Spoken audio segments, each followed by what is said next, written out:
Sahana Vavatu Sahano Bhunaktu Sahavidyan Karavavahai Tejasvinavadhitamastu ma vidvishavahai. Om Shanti Shanti Shanti. Chaitanyam Sarvagam Sarvam Sarvaguhashukashayam Yat Sarva Vishayatitam Tasmai Sarva Vide Namaha. Oh, good. Welcome back. Welcome to you all. And we continue our study of this wonderful text, Upadesha Sahasri, and we're going to see a really nice passage today. By the way, welcome also to all of our students watching online.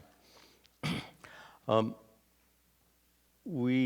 the end of the last class, we started a new topic, and I'll remind you of the kind of long Sanskrit word we use to describe the condition of utter contentment experienced by an enlightened person. That condition is called krita krityata. We introduced that in our previous class. Krita is done. Kritya is what needs to be done. Krita krityata is the state of a person for whom everything that needs to be done is done. It's like having a to-do list for your entire life. Think how long that to-do list would be. Imagine every item on that list simultaneously checked off.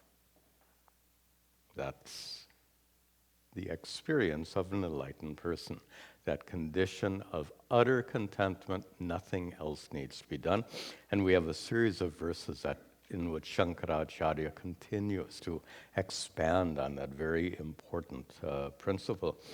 Beforehand, there was a very alert student watching online who observed in the last class that I said Turiya was a state. I don't remember saying that, but if I did, I absolutely misspoke. Turiya, the fourth, is not a fourth state of consciousness. It is consciousness itself. I probably meant to say samadhi if I was talking about a state. And interesting that those two words are very different. Samadhi and turiya, they're often conflated, mixed up with each other. There's a video on turiya on my YouTube channel if you want to get some more clarity about that. Okay, so having done that, we are ready to proceed. Next verse, verse 12. Ashanayadyati krantam, ashanadyati krantam, brahmaivasmi nirantaram, brahmaivasmi nirantaram, karyavan syam katam chaham, karyavan syam katam chaham, vimrashedeva manjasa, vimrashedeva manjasa. So here Shankara continues to describe the very nice. You get inside the mind of an enlightened person. That's what Shankara is giving us, that kind of access, how the mind of an enlightened person works. And he says, such a person, ashanayadi atikrantam. Atikrantam, such a person has completely transcended ashanaya, which means hunger.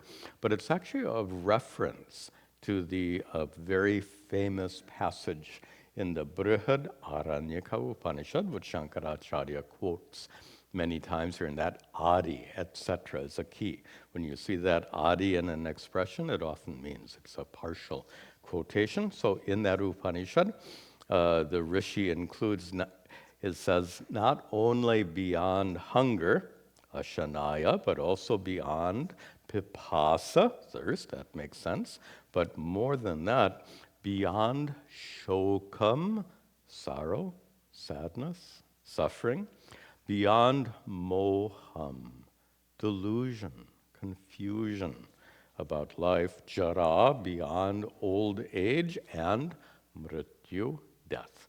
So it's a fairly complete description of the problems of life.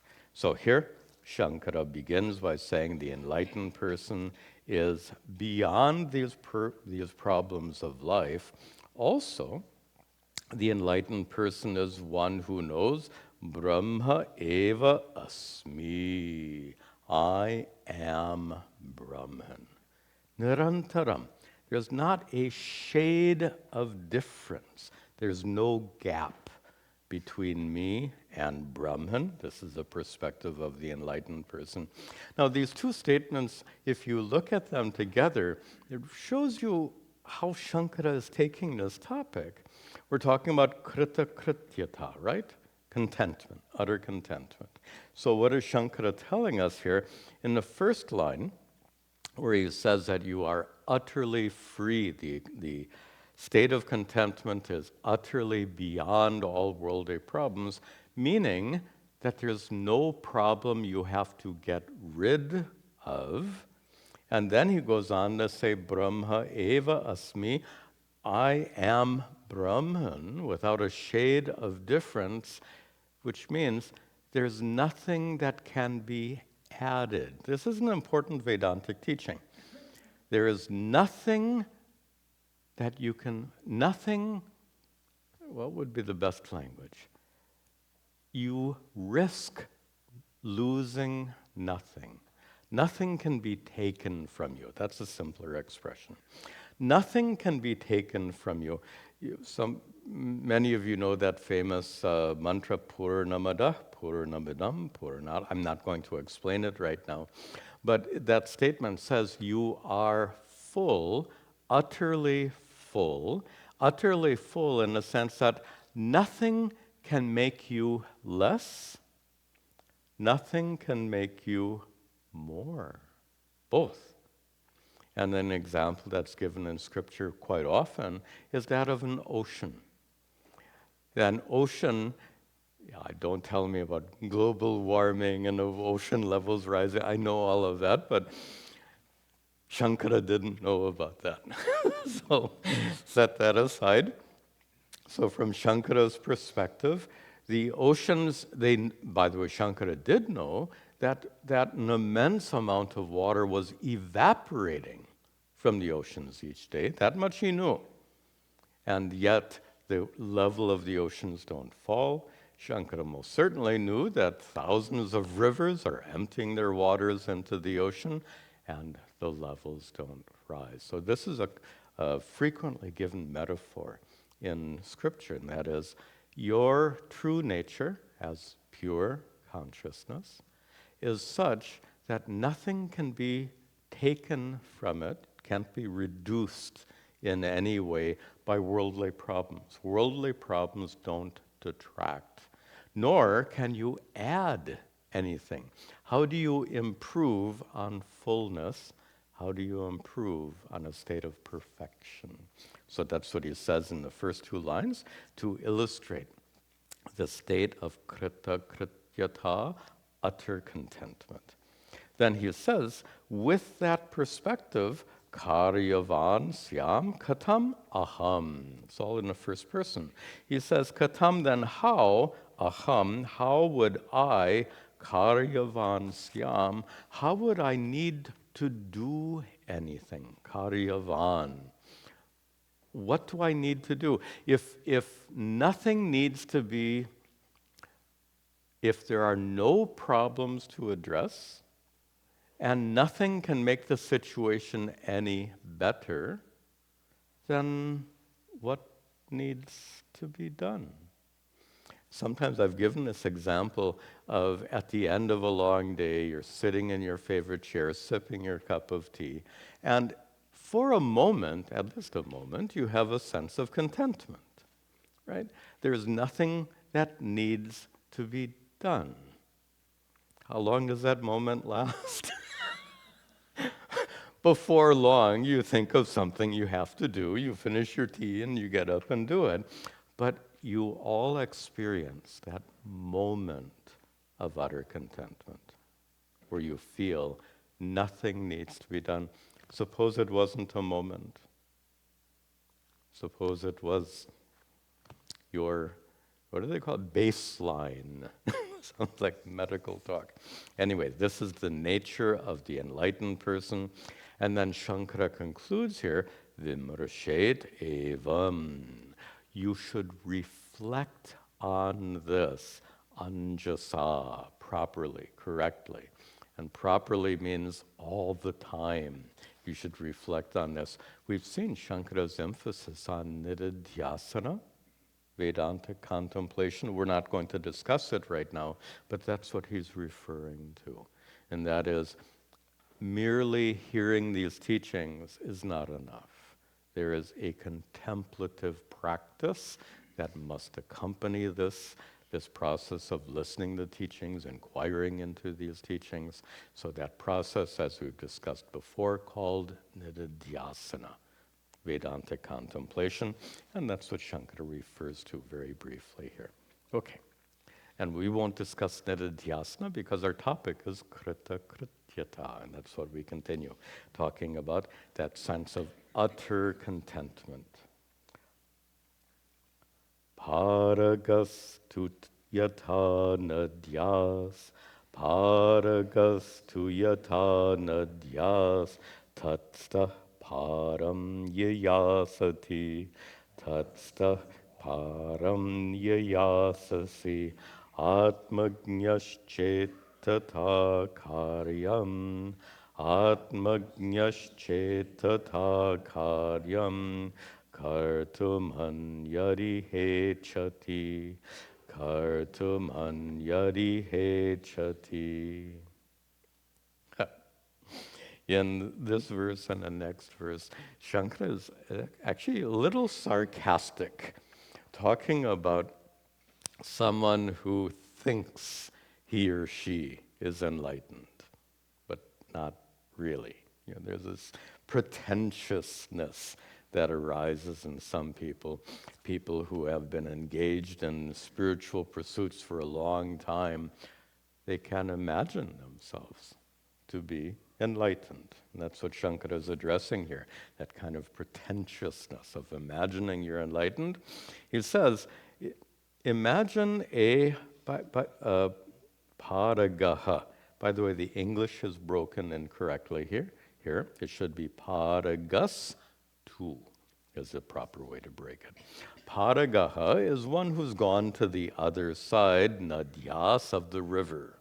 So, yata, just like tu, but just like someone who wanted to go to the other side of the river, and tatstaha, and having stood there on the other side of the river, having decided, having wanted to go there, now param yayasati.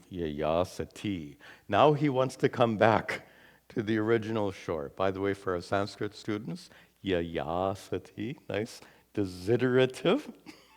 He has a desire to go. To go where? Param, back to the other shore. So originally he had a desire to go that way. Now he has a desire to go this way.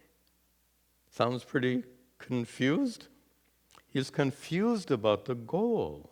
Obviously, he hasn't reached his goal because he continues to have desire. That's the basic principle. When you have reached the goal, in this case the goal of spiritual life, you become free from that desire. I've achieved it, nothing more is to be achieved. Here he is talking about someone who is not like that, someone who's confused, who thought, oh, I want to go there, and then he changes his mind, no, I want to go back. And Shankara gives this kind of sarcastic metaphor, tata in the third line middle, tata in the same way, Chet, such is the nature of atma-vichara. Notice I put the word knower in quotation marks. It's one who considers himself to be a atma-vichara. Jnaha, a knower of atma, one who considers himself or herself to be enlightened, one who wrongly considers himself to be enlightened. Such a person, karyam kartum anyat ichchati. Such a person is like the fellow in the boat who wanted to go to this shore and then he wanted to come back. So Shankara is saying the person who wrongly considers himself to be enlightened, such a person, karyam kartum anyat, something else, ichchati, he wants to do. He wants to do something else. So I'm enlightened, now what? It's like, you remember that to-do list? Enlightenment is one item on that list.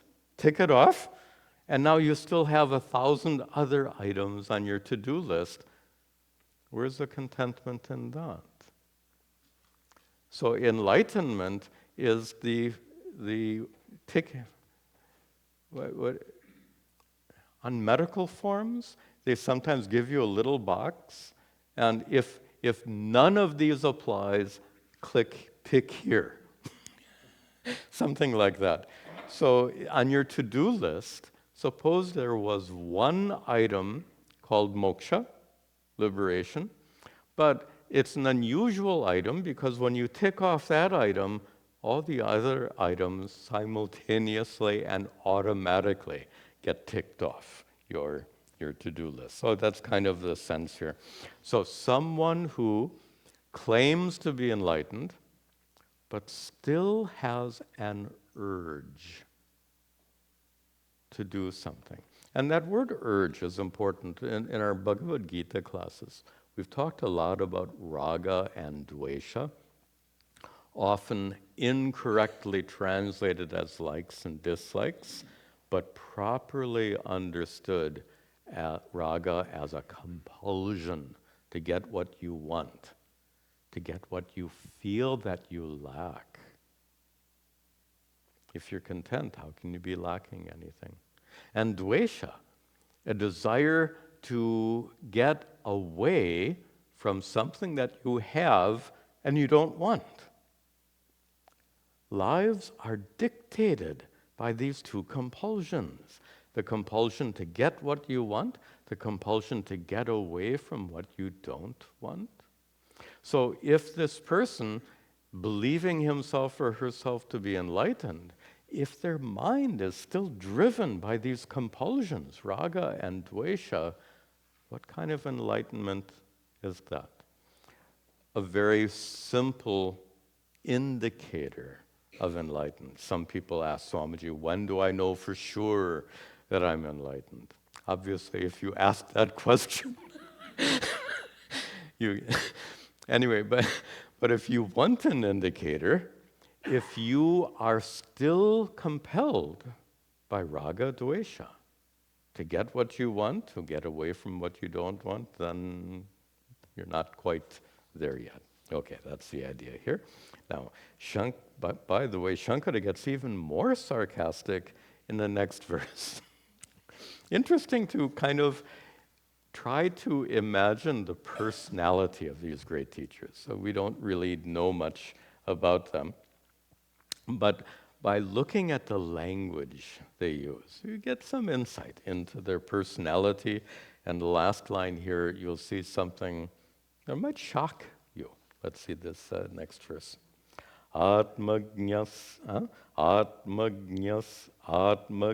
yapi yasya syat, atmagnyasyapi yasya syat, dhanopadanatayadi, dhanopadanatayadi, namoksharha savigneyaha, samoksharha savigneyaha. vigneyaha vanto sau brahmana dhruvam vanto sau brahmana dhruvam.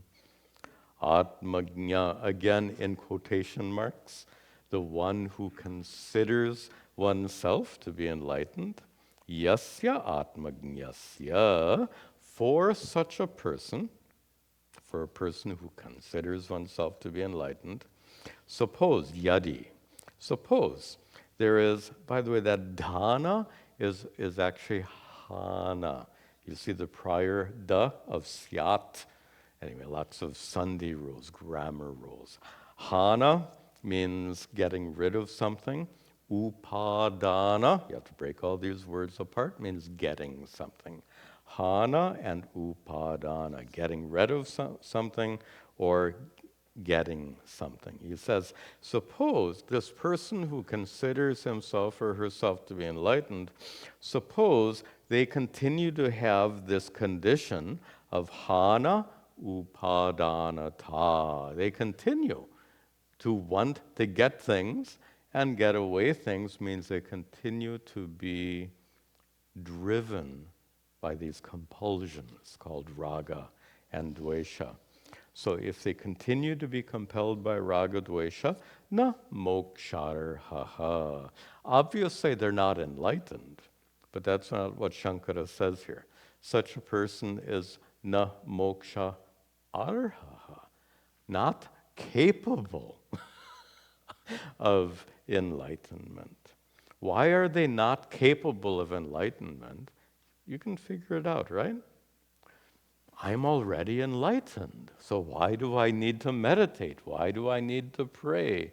Why do I need to continue any kind of spiritual study or any kind of spiritual practice? That's the person Shankara is talking about. With that pretentiousness, they're, what are they? Holier than thou, or more enlightened than thou.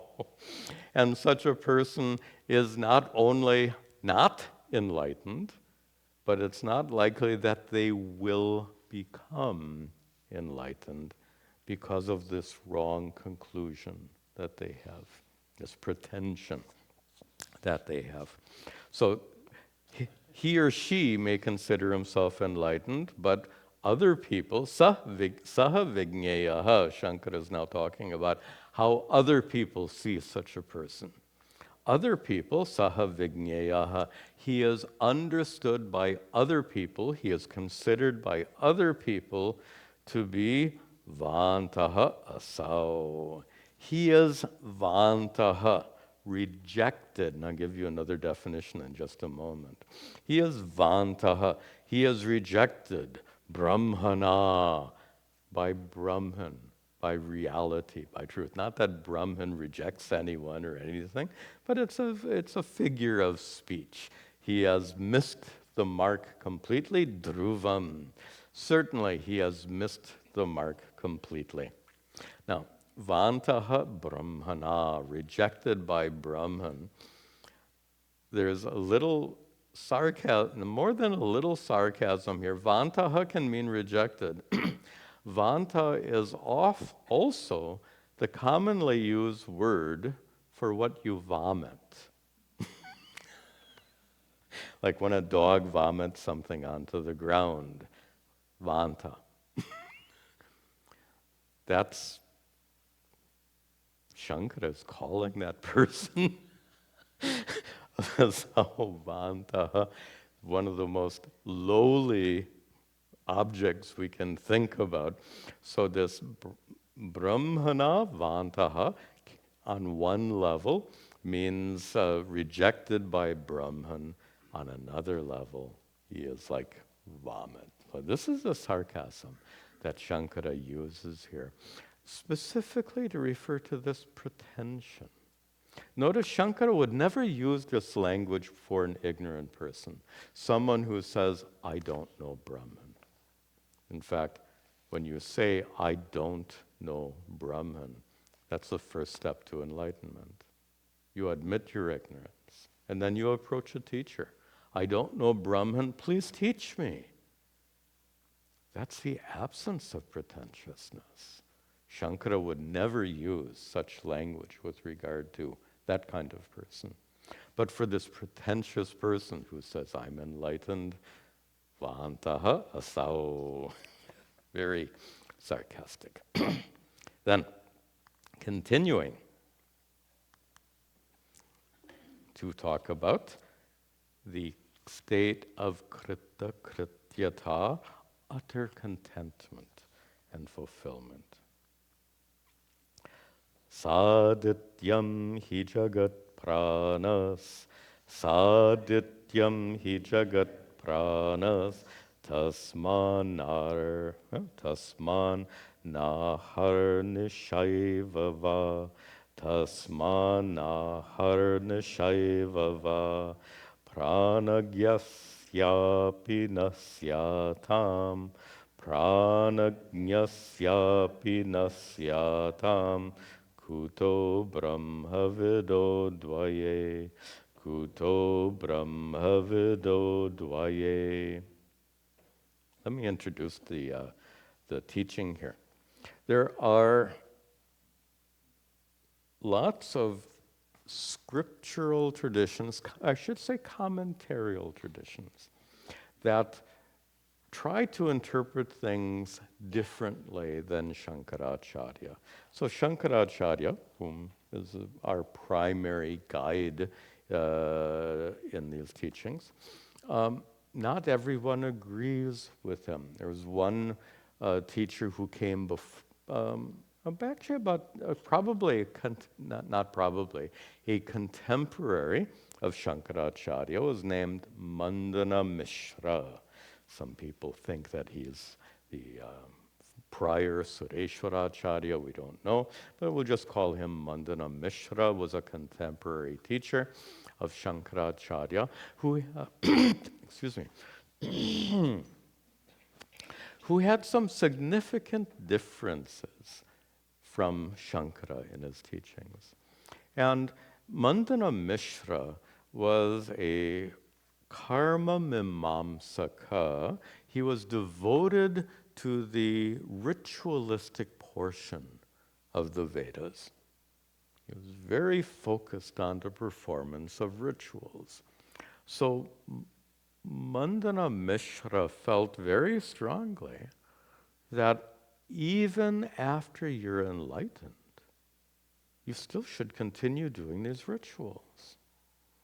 Because he embraced a concept called pratyavaya dosha. This is, in English, we call it sin of omission. These are rituals that you're supposed to do. If you are a pious Hindu, you have to do these rituals. And just because you're enlightened, you don't get an excuse. What is it? A pass on doing these rituals. You're required to do these rituals. So this Mandana Mishra had this orientation. Now, Mandana, in this verse, Shankara is speaking about one particular ritual in which in Shankara's time, already Vedic rituals were done less in Shankara's time, but one, what they call it, smarta ritual, one other kind of ritual, not a Vedic ritual, but a post-Vedic ritual that you were supposed to do was Sandhya Vandanam. Some of you have heard of this particular ritual. It's a ritual, in fact, it's a ritual associated with the Gayatri mantra. It's a ritual you do every morning and evening. There are offerings of water unto the sun, and there is recitation of the Gayatri mantra. This ritual is supposed to be done every morning and evening. And if Mandana Mishra were standing here, he'd say, yeah, you better do they abbreviated Sandhya. You better do your Sandhya. If you don't do your Sandhya, you are lapsing in your duties as a pious Hindu, even if you're enlightened. Shankara won't put up with that kind of perspective at all. And he gives a brilliant analysis of why, for an enlightened person, a ritual like Sandhya Vandanam is not required. So Shankara says, Sadityam hi jagat pranas. Now, it's a little obscure. Here, prana usually means life force, but there is a Vedantic teaching that says your individual prana it's from an vyashti. It's an individual standpoint, vyashti. Suppose you consider prana from a samashti perspective. Samashti prana is and if you don't follow this, it's okay. This is just some technical Vedantic stuff, some lingo used in Advaita Vedanta that says that the collective prana, the prana of all living beings, taken collectively, is an aspect of Ishvara, the God of the cosmos, an aspect of Ishvara known as Hiranyagarbha. You might have seen that word, a little intimidating. What is Hiranyagarbha? And then translators will do something, they'll translate it literally. The golden womb. What in the world is a golden womb? It's not. The words mean Hiranyagarbha, but Hiranyagarbha is not a golden womb. Hiranyagarbha is an aspect of Ishvara, the God of the cosmos. An aspect from the standpoint of the life force that fills the universe and enlivens every living being. So Hiranyagarbha is that life force that pervades the universe, giving life to every sentient being. Hiranyagarbha in Vedanta can be called prana. That's the tricky part here. And that's why, by the way, that's one reason these texts usually aren't studied without a commentary or without a teacher, because you won't figure that out. The commentator makes it very clear. So if you're reading with a Sanskrit commentary, by the way, such commentaries aren't translated. The commentary of Ramatirtha, which is the main commentary on this text, Upadesha Sahasri, no one's bothered to translate it. And the reason no one's bothered to translate it is they figure if you're ready for such a commentary, you already know Sanskrit. So they just figure no one would care to read a translation, which is probably a bad assumption. I think some of you might value a translation like that. Anyway, many advanced commentaries and sub-commentaries have not been translated. They just assume that you'll know Sanskrit. Anyway, enough of that. So now with that introduction, we're ready to understand what Shankara is saying here. Not little sarcasm, but not so intense as in the prior verses.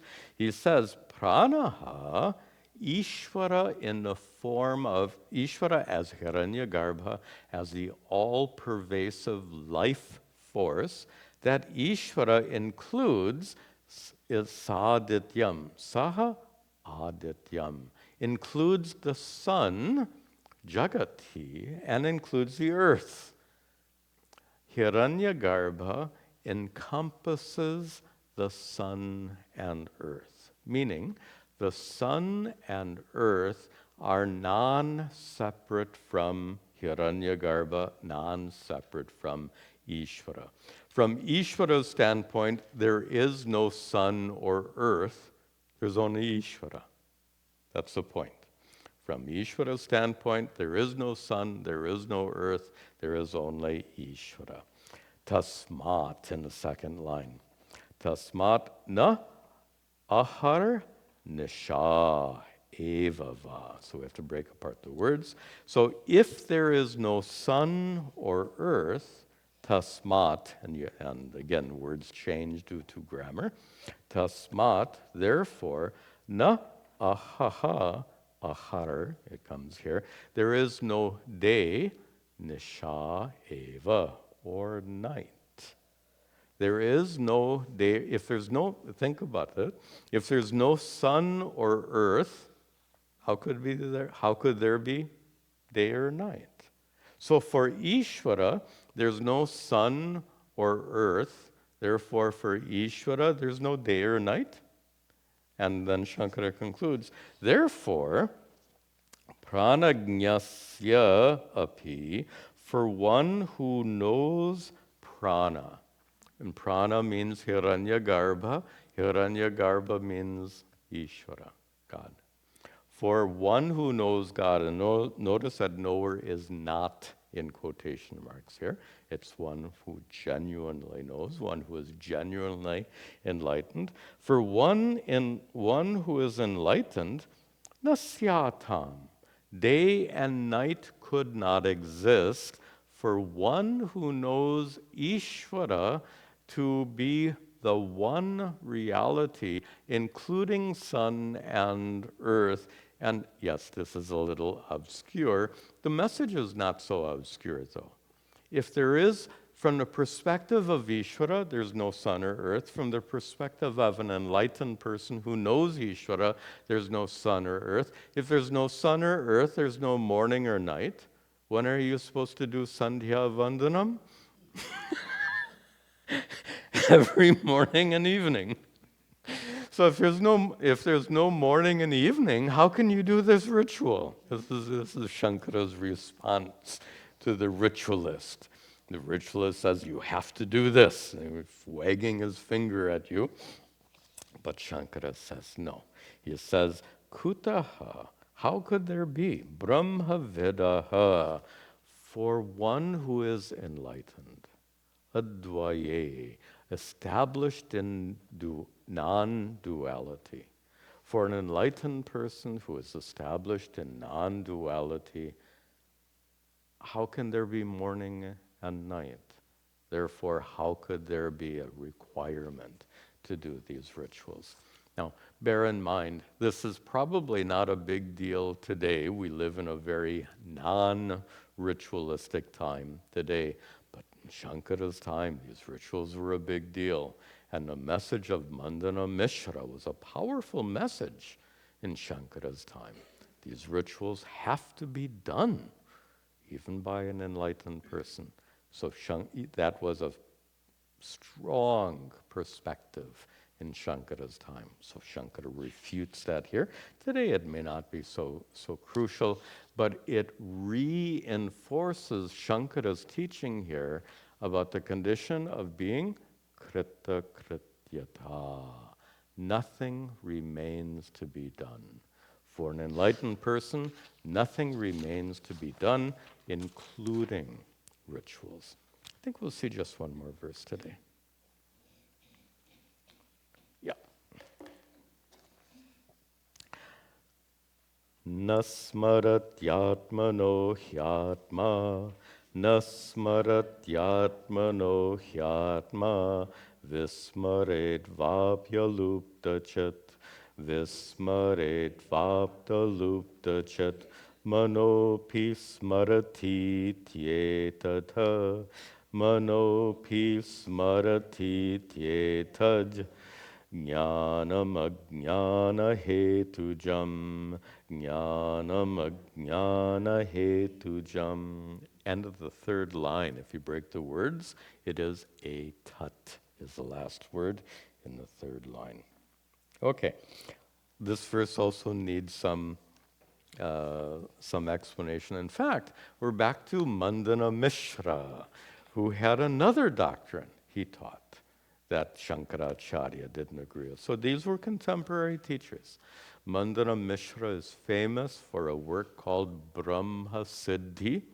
Brahma Siddhi is a famous Vedantic work, but it is not consistent with the teachings of Shankaracharya. And if you're wondering, well, what is the big deal? Why don't we also study this Brahma Siddhi? Why don't we also study Shankaracharya's teachings? I'm sorry, why don't we also study Mandana Mishra's teachings 1,200 years after the fact? So Mandana Mishra and Shankaracharya lived about 1,200 years ago. And in those succeeding 1,200 years, there has been so much Vedantic teaching that has refuted Mandana Mishra's position and supported Shankaracharya's teachings, which means no one follows Mandana Mishra anymore. Maybe back then, not maybe, back then in Shankara's time, absolutely, Mandana Mishra had his followers. But over the centuries, Mandana Mishra's teachings have faded away. Shankara's teachings have remained firm because of their content. So Mandana Mishra's teachings contain several defects which were refuted by Shankara and later generations. So we're going to see another example of a defect in Mandana Mishra's teachings. Something else that you have to do, a little tricky. So krita krityata is our topic here, a state of complete contentment after gaining enlightenment. Mandana Mishra says, no, you're not quite done yet. That is, after you understand the Mahavakya. Earlier Shankara said, Brahma asmi eva, I am Brahman. Mahavakya says, tat tvam asi, you are that. So Mandana Mishra felt very strongly that this Mahavakya was not enough to make you enlightened. Now, you have to understand this. Yes, this is a little technical, but it's quite important, and you can get the idea of it quite easily. The Mahavakya is the central teaching that reveals to you that your consciousness, which you think is something quite ordinary, your consciousness is in fact extraordinary. The consciousness that's present in your experience right now is the very fabric of existence. That's what the Mahavakya means. Tvam, the consciousness present in your experience right now, is not ordinary by any means.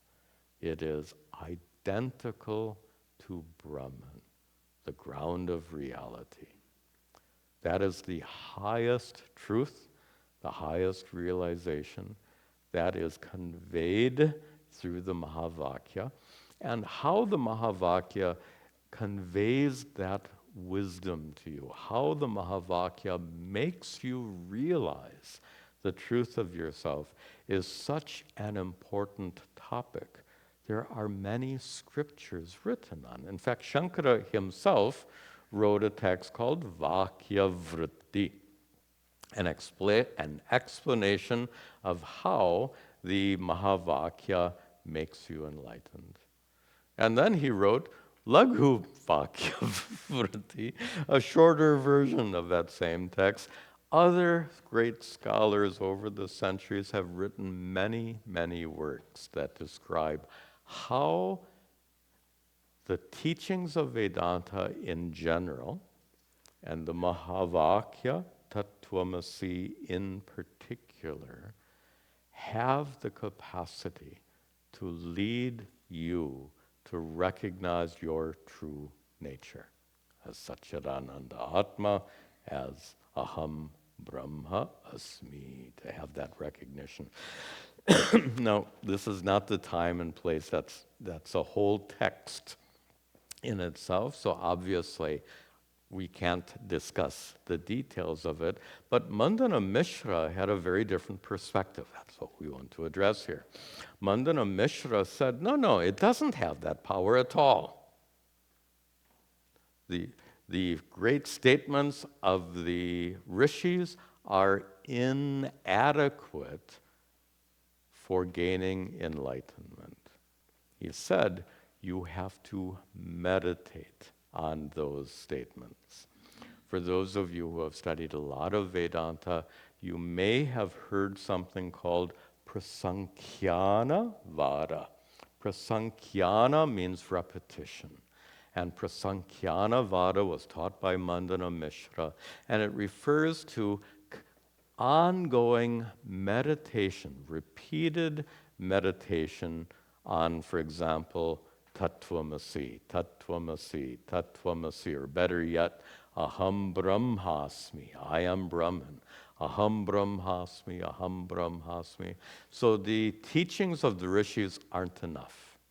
You have to go on meditating, aham brahmasmi, aham brahmasmi, aham brahmasmi. And if you don't do that meditation, you are missing out. You will not be enlightened. Now, again, for those of you who have studied a lot of Vedanta, this may sound a little similar to nididhyasana, but it's not. Don't confuse prasankhya with nididhyasana. Nididhyasana is Vedantic contemplation that is done for the sake of removing viparita bhavana, habitual wrong identification. Again, huge topics that we can't get into here, but just for those of you who understand what is prasankhya and nididhyasana, understand they're two completely different things. Just mentioning that. If that doesn't make sense to you, you don't need to know that to understand Shankara's point here. Shankara's point here is to refute Mandana Mishra's contention that just using the powerful teachings of the rishis found in the Upanishads, teachings like tattvamasi or brahmas, aham brahmasmi, those teachings are not sufficient. You have to go on meditating on them. Again and again, aham brahmasmi, aham brahmasmi. It's as though, in fact, not as though. It's like you have to get that stuck in your mind, aham brahmasmi, aham brahmasmi. Or, then to prepare you for Shankara's verse here, you have to remember all the time, aham brahmasmi, aham brahmasmi. You have to go on aham brahmasmi 24, not 24/7, but whenever you're awake, aham brahmasmi, because if you forget that you are Brahman, what do you say? Fat ho gaya. Your enlightenment goes away. Whatever you do, don't forget. Aham brahmasmi, aham brahmasmi, aham brahmasmi. Don't forget. Don't lose. Don't forget. So that's what Shankara says here. He says here, na smarati atmanaha hi atma. He's Vismaretva. We have to, the continues on the second line. He says, Atmanaha, for Atma, Atma nasmarati, Atma is not remembered, na vismaret Atma, nor is Atma forgotten. He says, for Atma, Atma is not remembered or forgotten. And this is very powerful Vedantic teachings. Shankara expresses it very, very tersely, but we can get it clearly. What he's saying is enlightenment means knowing that you are this pure consciousness, atma, sat-chit-ananda atma. That firm knowledge is enlightenment. And the point here is that something that needs to be remembered in your mind? And I'll give you an example you may have heard me give before. When you wake up in the morning, do you have to remember who you are? That's interesting to reflect on that. No, who am I? What am I supposed to do? And then you go to the mirror. Now now I remember. That's silly, right? You know who you are. It's nothing you can remember, and it's nothing you can forget. That's what Shankara's point here is that atma nasmaret. It's not something that you have to remember. Nafismaret. Nor is it something you can forget. Why? Because atma, you are breaking the words apart in the second line, va api alupta chit. Api, because of the nature of atma as alupta chit, uninterrupted consciousness, unchanging consciousness. When you discover that you are that unchanging consciousness, that consciousness doesn't come and go, that consciousness is always present as your true nature, it's not something you need to remember, nor is it something you can forget. So therefore, here he now, Shankara comes right out and criticizes Mandana Mishra, not by name, obviously, but commentators will often point all of this out. So indirectly, he is criticizing Mandana Mishra by saying, Manaha api smarati. Iti etat jnanam. Etat jnanam.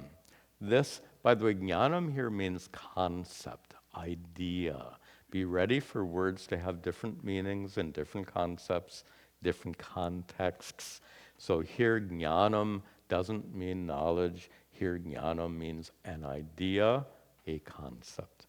So etat jnanam, this idea, what is the idea? Third line, manaha api smarati. Your mind should continually remember. Manaha api smarati. Iti. That the mind should remember, when you wake up, the first thing you have to remind yourself is, aham brahmasmi. Remind yourself. Every morning, aham brahmasmi. Tomorrow morning, and throughout the day, because you might forget. Then what? Fat ho gaya. Anyway, sorry for the Hindi. Anyway, not that I'm a great expert in Hindi, but fat ho gaya would mean it gets ruined, it gets destroyed, goes away. Anyway, okay. He says if you stop reminding yourself, aham brahmasmi, this idea, so Shankara says, etat jnanam, this idea that you have to remind yourself continually is ajnana hetujam, the final words here. It is ajnana hetujam. It is born from the hetu, the cause, which is ajnana. It is due to ignorance. This famous teaching of Mandana Mishra, called Prasankhyanavada, Vada, Shankara says it is ajnana hetujam. This particular teaching is based on ignorance. If you're really enlightened, you don't need to remind yourself. You don't. Waking up in the morning, aham brahmasmi, utterly unnecessary. When you know who you are, it's complete. And just to relate it now to our topic, the topic being krita krityata, Mandana Mishra would say you have to go on reminding yourself, meditating on aham brahmasmi.